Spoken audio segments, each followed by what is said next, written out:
Hi guys, I hope you're doing fine. Welcome to the Proofread Easy English learning platform.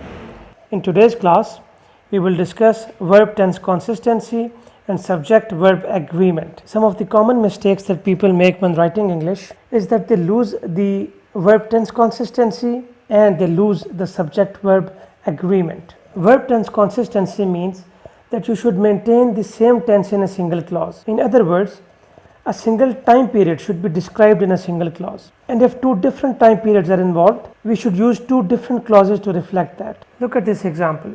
John goes out with his friends, played in the ground, and eats his dinner. Goes out is simple present tense. Played is simple past tense. And eats again is simple present tense. In this sentence, the compound predicate is reflecting three different activities and all of them taking place at the same time. So it is inappropriate for these three activities to be reflected in different time periods. Therefore, in order to ensure verb tense consistency, we should align all the three verbs. So it can be either John goes out with his friends, plays in the ground and eats his dinner. Or alternatively, we can write John went out with his friends, played in the ground and ate his dinner. In this way, the verb tense will become consistent throughout this sentence. Now let's see what subject verb agreement is. Subject verb agreement means that the verb should agree with the subject.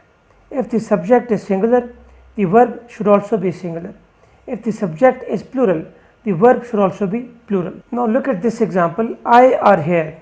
Now this sentence is grammatically incorrect because the verb are is not aligned with the subject I, because are is the conjugated form of the verb to be for a plural subject, whereas the subject in this sentence is I, which is the first person singular, for which the conjugation of the verb to be is am.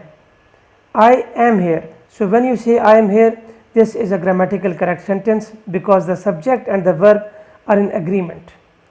I hope you found this lecture helpful. Thank you for watching. If you like this lecture, please like and subscribe to this channel, as this helps the Proofread Easy English learning platform in preparing more videos like this. You can also visit us at www.proofreadeasy.com.